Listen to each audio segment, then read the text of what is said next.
Bonjour, bienvenue à toi aujourd'hui. Je suis encore sur la route comme tu peux voir, mais dans quelques jours, je devrais être rendue à Bécomo. Et aujourd'hui, on a un évangile que j'aime beaucoup. Le Seigneur nous dit, soyez miséricordieux comme votre Père céleste est miséricordieux. C'est pas un ordre, c'est une invitation, et une invitation qui nous semble hors de notre portée, mais qui rentre dans l'impossible de l'homme, mais dans le possible de Dieu. Parce que le comme, c'est dans la puissance de l'Esprit. Il faudrait lire « Soyez miséricordieux par la puissance de l'Esprit Saint, comme votre Père est miséricordieux. » Qui a été le plus miséricordieux comme Dieu le Père? C'est Jésus. Évidemment que c'est Jésus. Et on le voyait dans l'évangile d'hier, dimanche. Dans l'évangile, on voyait la transfiguration. Mais ce geste qui est comme une apparition pascale anticipée que Jésus fait à Pierre, Jacques et Jean, eh bien, il leur fait parce que Jésus a entendu le cri qui portait au fond de leur cœur. 5-6 jours avant, Jésus avait fait une première annonce de sa passion. Alors évidemment que les apôtres étaient bouleversés. Ils ne voulaient pas voir Jésus souffrir, être bafoué, être torturé. Puis c'était le Sauveur, un Sauveur qui va vivre tout ça, qui va mourir sur une croix comme le dernier des hommes. Ça n'a pas de bon sens. Alors ils étaient complètement déroutés. Eh bien Jésus le voyait, il l'entendait au plus profond de leur cœur, et dans sa miséricorde, il dit, je vais passer en avant. Avant qu'ils lancent leur cri, je vais intervenir. La Vierge Marie, mère de la miséricorde, a fait exactement la même chose. Où? À Cana. Ben oui, à Cana. Elle était là, elle voyait que la noce avançait et qu'ils étaient pour manquer de vin. Est-ce qu'il en manquait dans l'instant? Est-ce qu'il était pour en manquer le lendemain? Marie a vu clair et elle voyait déjà la gêne des parents, la gêne de ceux qui ont organisé la noce, la gêne des époux. Avoir une noce, pas de vin, ça ne se fait pas. Alors elle est intervenue, elle est allée au-devant. C'est beau, hein? C'est magnifique.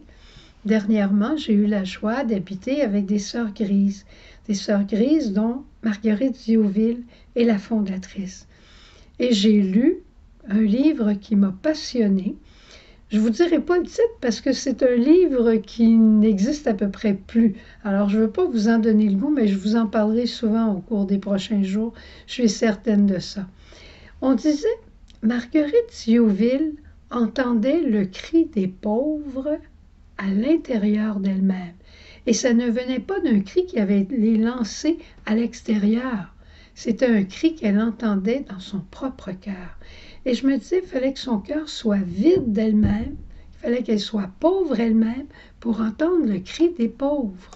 Mais ça, c'est le cœur maternel de Dieu, je dirais. Les papas aussi peuvent être comme ça, mais c'est caractéristique du cœur maternel de Dieu que Marguerite Diouville vivait au milieu des siens. Elle savait ce dont ils avaient besoin, elle le savait de l'intérieur parce que l'Esprit lui révélait. As-tu jamais entendu ta mère te dire « Comment vas-tu, toi? Est-ce que ça va bien de ce temps-ci? » Ben justement, maman, puisque tu me le demandes, je vais te dire la vérité. Les mamans, ils intuitionnent, d'une intuition qui leur vient de leur mission de maternité. Sœur Jeanne, notre fondatrice, était spécialiste là-dedans. Elle nous appelait, puis elle disait « Bonjour, comment ça va? Comment vas-tu, toi? Est-ce que ça va bien? Comment ça se passe chez toi? » On disait « Tu tombes pile. » J'avais vraiment besoin de t'appeler, puis j'osais pas t'appeler. C'est beau, hein? Mais on n'est pas toujours comme ça. Il y en a qui sont rendus là, mais il y en a qui ne sont pas tout à fait rendus là. Puis parfois, comme moi, parfois, on voit quelqu'un, puis on sent qu'il aurait besoin de nous parler, mais on est occupé avec nos affaires. Fait qu'on passe à côté, puis on file notre chemin. En tout cas, depuis que j'ai lu que Marguerite Diouville percevait de l'intérieur, elle entendait de l'intérieur le cri des pauvres, j'ai dit, moi, quand je vais entendre le cri de quelqu'un, de l'intérieur, je vais essayer de m'arrêter tout de suite, même si je sais ce que la personne va me dire. Puis qu'est-ce que tu dirais si aujourd'hui on essayait de faire comme Dieu Père Providence? Tu sais, la Trinité, c'est une Trinité de miséricorde. Je vais te l'expliquer d'une manière que un jour le bon Dieu m'a fait comprendre. Dieu le Père, il nous prévient. Le Fils, il nous relève et l'Esprit, il nous renvoie. Eh bien, regarde un petit enfant qui apprend à marcher. Le Père, il enlève toutes les roches qui sont devant lui, il enlève tous les obstacles. Mais le petit bonhomme, il va sur le côté, il s'enfarge dans quelque chose, puis il tombe. Eh bien, qu'est-ce qui arrive? Il s'en vient, puis il le relève. Mais là, le petit bonhomme, il est chancelant, puis il ne sait pas trop s'il va continuer à marcher ou bien s'il va arrêter. Puis la maman lui donne une petite tape sur les fesses, puis elle lui dit, vas-y, vas-y, t'es capable encore, t'es capable encore. La miséricorde qui prévient, qui relève et qui relance. Mais la miséricorde qui prévient, c'est celle de Dieu Père. Alors, qu'est-ce que tu dirais si aujourd'hui on devenait miséricordieux comme notre Père est miséricordieux? Écoute dans le fond de ton cœur. Peut-être qu'il y a quelqu'un très proche de toi qui a besoin de ton écoute. Peut-être qu'il y a quelqu'un de très proche de toi qui a besoin que tu lui téléphones. Il y a peut-être quelqu'un qui a besoin de la miséricorde de Dieu et c'est toi qui vas prier pour cette personne aujourd'hui. Alors sois très attentif à tout ce qui se passe pour être comme Dieu ton Père, miséricordieux en prévenance du besoin de l'autre. Tu vas l'entendre à l'intérieur et c'est l'Esprit Saint qu'on demande ensemble. Viens, Esprit Saint, nous rendre attentifs aux besoins de nos frères. Au revoir, bonne journée et on se retrouve demain.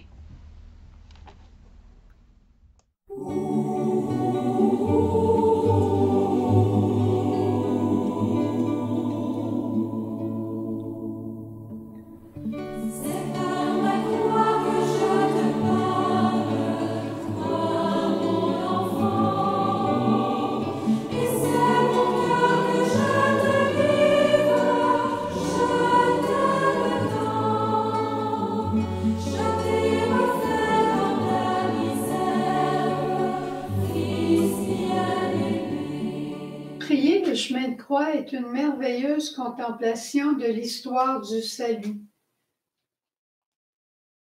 12e station, Jésus meurt sur la croix.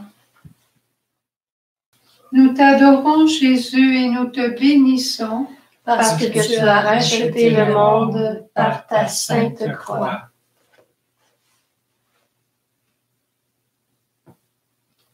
Lui de condition divine ne retint pas jalousement le rang qui l'égalait à Dieu, mais il s'anéantit lui-même, prenant condition d'esclave et devenant semblable aux hommes.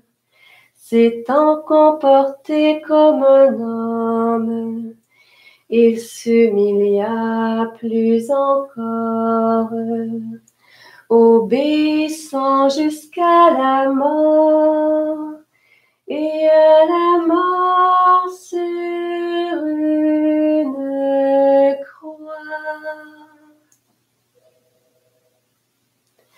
Aussi Dieu l'a-t-il exalté, et lui a-t-il donné le nom qui est au-dessus de tout nom, pour que tout au nom de Jésus s'agenouille au plus haut des cieux, sur la terre et dans les enfers, et que toute langue proclame de Jésus-Christ qu'il est Seigneur, à la gloire de Dieu le Père.